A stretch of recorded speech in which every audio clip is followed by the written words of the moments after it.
Vous êtes sur Zonar Télévision, vous êtes les mieux informés. Bienvenue à suivre Zonar Actualité. De nouveaux affrontements entre le rebelle du M23 et les FARDC appuyés par le Wazalendo ont été signalés dans le territoire de Rutshuru en province du Nord Kivu. C'est lundi 25 novembre 2024.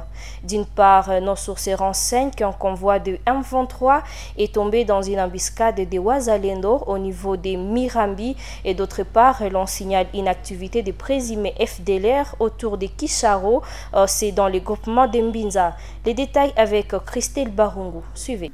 Les Wazalendo du mouvement CMC contrôlent de nouveau la cité de Bambo en territoire de Rutshuru depuis la matinée de ce lundi 25 novembre 2024 après d'intenses combats qui ont abouti au délogement des rebelles du M23. Ce dimanche 24 novembre, les Wazalendo présents dans les groupements de Mbinza ont tendu une embuscade à un convoi du M23 à Mirambo Kisharo qui a causé des pertes énormes aux rebelles selon nos sources. Ces rebelles ont riposté par un pillage des biens de la population dans cette partie du territoire de Rutshuru et d'autres sources disent qu'il s'agirait des FDLR qui auraient orchestré ces pillages. Pour l'instant, les localités dans les groupements de Mbinza restent contrôlées par les M23 tandis que les champs sont sous contrôle des Wazalendo. Exceptionnellement, les Wazalendo contrôlent entièrement tous les groupements des Bambous et la localité de Kishishi. Ces affrontements interviennent alors que la réunion ministérielle tripartite entre la RDC, le Rwanda et l'Angola a repris ce lundi 25 novembre 2024 en Angola dans le cadre du processus de Luanda. Après le passage d'une délégation de plusieurs membres du gouvernement, dont 7 ministres à Goma et à Bunia, des capitales en province sous état de siège. Pour l'évaluation d'enlèvement de l'état de siège, une mesure exceptionnelle en cours, le vice-premier ministre de la Défense, Shabani Luko, est revenu sur le premier résultat des concertations avec plusieurs couches de la population du Nord Kivu et de l'Ituri, inclus les députés provinciaux. Le ministre a mentionné le souhait de la majorité de consulter et de voir cette mesure exceptionnelle être maintenue pour une durée encore non définie dans les provinces concernées, estimant qu'elle est adaptée à la situation sécuritaire actuelle. Il l'a dit lors d'un briefing. Suivez cet élément. Les différents mémos que nous avons reçus, mais je peux vous dire d'emblée de ce que moi j'ai auditionné.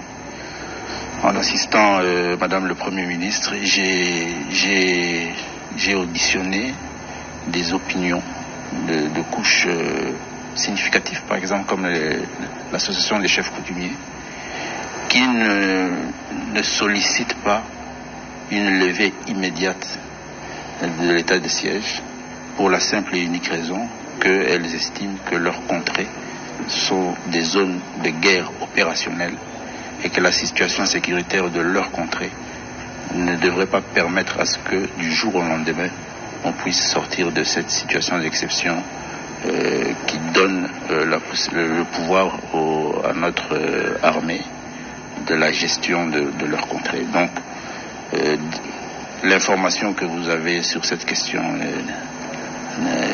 n'est pas juste. Mais je nous demande à nous tous de patienter, que l'équipe qui va toiletter ces différents mémos qui ont été déposés puisse arriver à des conclusions, et je crois que ces conclusions seront rendues publiques. Il y aura un exercice effectivement de redevabilité tel que le ministre Mouyaya aime bien les organiser, parce que c'est ces exercices-là qui nous permettent d'être en face de notre opinion et de lui communiquer la réalité en termes de gestion de la chose publique. Tenu à Goma, c'est lundi 25 novembre 2024, le lancement des 16 jours d'activisme 2024 par le ministère provincial du genre, famille et enfants.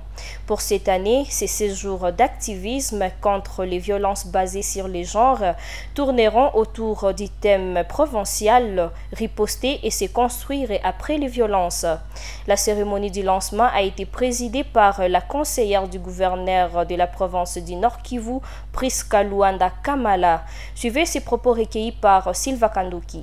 En ce jour où la province du Nord Kivu traverse une crise humanitaire provoquée par les conflits armés suite à l'agression rwandaise, la protection des droits humains des femmes et des filles, ainsi que d'autres catégories de personnes vulnérables, méritent une attention particulière pour mettre fin aux différentes formes de violence auxquelles les femmes font face et d'apporter une réponse holistique.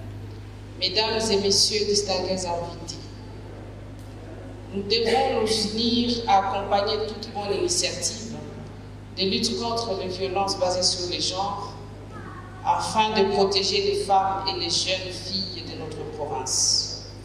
C'est par ces mots que je déclare lancer officiellement, au nom du gouverneur de province empêché, le général-major Thierry Papidère, la campagne de ces jours d'activisme contre les violences faites à la femme et à la jeune fille en province de Nord.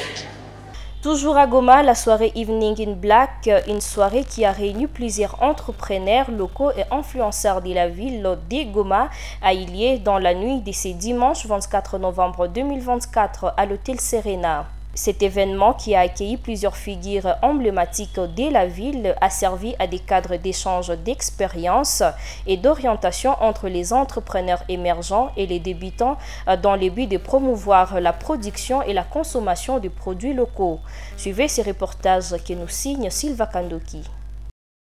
Des patrons d'entreprises dans divers domaines, des nouveaux entrepreneurs, des influenceurs et des consommateurs de produits étaient tous réunis dans ce cadre pour discuter des stratégies à mettre en place pour faire consommer des produits locaux dans l'objectif de promouvoir l'entrepreneuriat juvénile. Des panels ont tourné autour de la communication d'entreprise, des stratégies marketing et de l'adaptation des entreprises au numérique. Selon les coordonnateurs de cet événement, Moïse Itegua, les grands consommateurs ont une grande responsabilité dans cette lutte, tout comme les influenceurs qui ont la capacité de faire adopter un produit, chose qu'ils ne mettent presque pas en exergue. Il a ajouté que de cette manière de faire, l'argent sera plus en circulation dans la ville et la flèche économique de la ville sera orientée positivement. Cet événement, qui a réuni plusieurs visages emblématiques de la ville, s'inscrit dans le cadre des soirées annuelles Evening in Black, qui est d'ailleurs à sa 2e édition. Et puis en sport afro-basket, l'équipe nationale congolaise de basketball s'est qualifiée pour la phase finale de l'afro-basket en s'offrant une double victoire face au Maroc et Soudan consécutivement ce samedi 23 et dimanche 24 novembre 2024 à Dakar lors de la fenêtre des éliminatoires de l'Afro-Basket 2025. Réconfort Toumaïni nous en dit plus. L'équipe nationale congolaise de basketball a signé une nouvelle victoire en s'imposant à 74 contre 65 face au Maroc, c'est samedi 23 novembre 2024. Avant de jouer face au Soudan du Sud en match remporté fièrement par les Congolais, 76 contre 69, c'est dimanche 24 novembre à Dakar, lors de la fenêtre des éliminatoires de l'Afro-Basket 2025. Avec 3 victoires en 3 matchs, les Léopards assurent leur qualification pour la phase finale de l'Afro-Basket qui se tiendra à Luanda en Angola en août 2025. En attendant la prochaine fenêtre des éliminatoires en février pour les matchs retour, la RDCP a déjà célébré sa qualification grâce à cette belle performance. Par ici s'achève Zonar Actualité. Merci d'avoir été nôtre. On se fixe rendez-vous à la prochaine. Ciao.